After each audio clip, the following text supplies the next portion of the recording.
Most people moving to Dallas are making the same mistake. They pick a suburb because someone online told them that it was the best. Then 6 months later, they realize that their commute's awful. Their weekends are spent in the car, or they love their house, but they don't love the area. Dallas doesn't work like most cities. It's not just a city with suburbs around it. It's actually twin cities with around 200 suburbs wrapped around them. And where you buy can completely change your lifestyle. I'm Tommy Wooten. I'm born and raised here in Dallas, and I've been helping families relocate to Dallas for more than 16 years. And today I'm gonna show you how Dallas is growing, and more importantly, what that growth means to you before you buy a home. And also, stay to the end because I'm gonna show you the simple framework that I use to help relocating families narrow hundreds of neighborhoods down into that handful that actually fits their lives. Dallas isn't just growing in one direction anymore. It's one of the biggest misconceptions that I hear, is that everyone's moving to Frisco, and that was true for a while, but today the picture is a lot bigger. Dallas-Fort Worth continues to add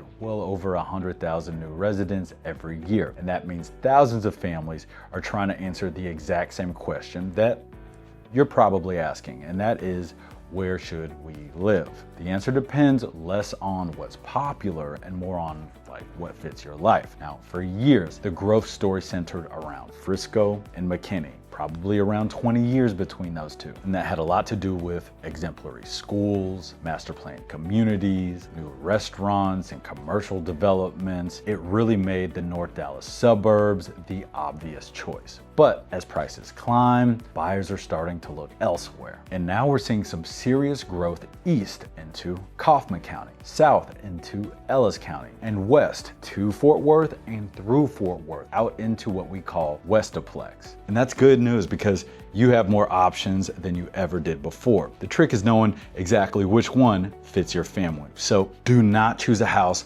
before you choose your commute. This is the mistake that I see most people making after a few years of being in Dallas. People shopped for the house before they understood where they're gonna spend their Monday through Friday. Dallas has one of the strongest job markets in the country. Now, people that aren't working remote have a little bit of a task because corporate headquarters, they do keep relocating here, but the jobs are not all downtown Dallas. They're spread out throughout the metro, from Plano to Fort Worth, Westlake, Addison, really just all over Dallas. So before you fall in love with that gorgeous model home, you really gotta ask yourself, what does my day-to-day look like? Or which hub gives me the lifestyle that I really want? Now, I have seen families accidentally double their commute because they bought based on YouTube videos, or maybe even rankings instead of their real day-to-day routine. I mean, look, your lifestyle isn't built around tourist attractions. It's built around work, school, youth sports, church, grocery stores, etc., etc. So buy for your lifestyle, not someone else's. So who is each area really for? I'm gonna simplify this by hitting some maps. All right, this is the Dallas Metro or DFW Metro, North Texas. It depends on who you're talking to. But I really wanna simplify this for you. This growth has been tremendous, and I'll never forget showing up to a development presentation and they talked about what Victory Corridor was. And you see there are two major highways, I-75, and this one is I-35. It kind of forms a V. Well, everything kind of around that V and north of the inside of this V is kind of considered the North Dallas suburbs. I mean, you have far North Dallas down here, which is Dallas proper, but outside of Dallas County itself, and once you get into Denton and Collin counties, you're talking about areas like Plano, Allen, McKinney, Frisco. Here's Carrollton, born and raised.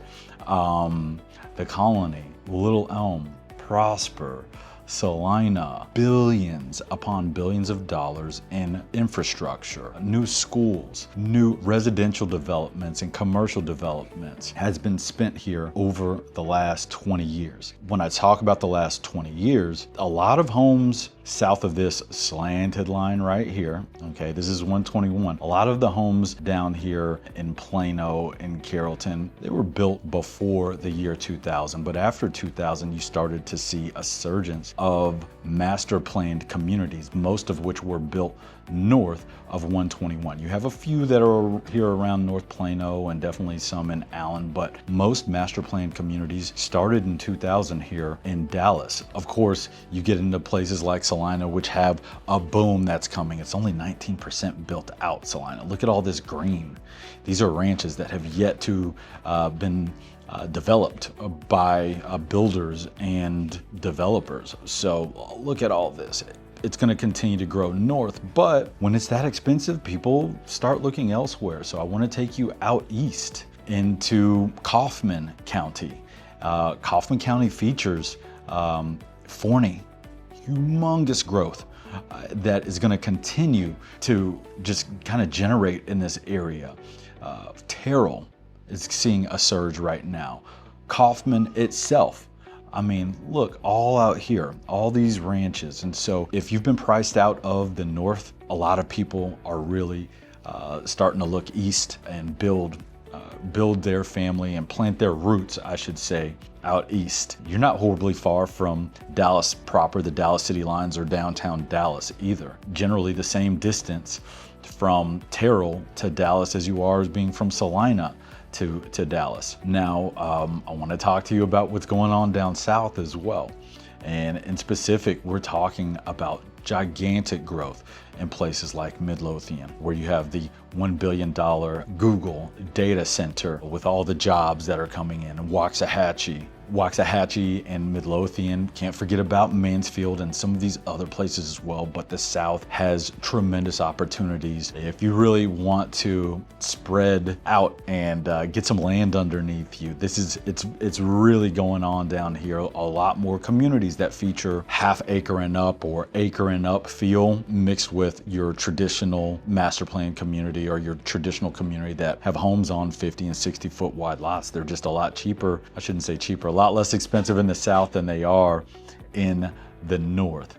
And some of the things that you see down here in the south of Dallas and in the south of Fort Worth, a lot of this is the same, and you are seeing some of that bleed out into Westoplex. Westoplex, excellent opportunities for anyone who's trying to get some land. In specific, we're talking about places like Weatherford, Mineral Wells, Palo Pinto. We got to look up here at Decatur, Granbury. A lot of developments are going up, but also a lot of land is being purchased by smaller home builders, custom home builders, and it's just a different lay of the land once you get into the Westoplex. I absolutely love it. It's still very green out here, but you do start to see a lot more of that Texas feel, that red dirt, and it's really beautiful out there in Westoplex. Now, growth doesn't always mean that you should buy there. This is where I think people get into a little bit of trouble. They assume that the fastest growing city must mean the best place to live, and that's not necessarily true. Growth tells you where the builders are building, and yes, where the money's moving, but it doesn't tell you whether or not you're going to enjoy life there. So before you buy, ask if you can handle the commute. Ask, do these schools fit my kids? Am I okay with living in a construction zone for the next couple of years? These questions matter a lot more than considering a city just because it added 20,000 new residents last year. After helping a lot of families relocate here, I realized that I've got to have a way to explain these 200 cities across the Dallas metro area. And I've done that with my 5 types of Dallas suburbs. Type 1, master planned living areas. We're talking cities that mainly feature master planned living communities, places like Frisco, McKinney, Prosper. Type 2, established and connected suburbs, places like Plano, Richardson, Carrollton, Coppell. Type 3, our premier suburbs, which include Highland Park, University Park, Colleyville, and Southlake. And make no mistake about it, that's just the tip of the iceberg. Type 4, our frontier suburbs. This is where a lot of Dallas is growing. Places like Celina, Midlothian, Aledo. And then there's the Dallas core. And if you're on the Fort Worth side of things, the Fort Worth core. This is where you're going to get your organic energy and your urban lifestyle. Now, once you know which type matches your priorities, you've really eliminated most of the Dallas metro. And what that does is it saves you time, it reduces your stress, and it helps you avoid buying in an area that looked good online, but it doesn't fit your real life. So here's my question. What matters more to you? a shorter commute, more house for your money, top-rated schools, or simply having room to grow? Let me know in the comments because I read every single one of them and respond to every single one of them. And if you're planning to move to Dallas, reach out to me. My number's at the bottom of the screen, and grab yourself a free relocation guide. It can be found at dallasrelocationinfo.com. It'll walk you through the 5 types of Dallas neighborhoods, a lot more in detail, so you can stop guessing and start narrowing your search. Now, if this video helped you, watch my video that compares Frisco and Prosper and McKinney next. It'll help you decide which North Dallas suburb kind of fits what you're looking for more. And I'll see you next Sunday. Whoop whoop.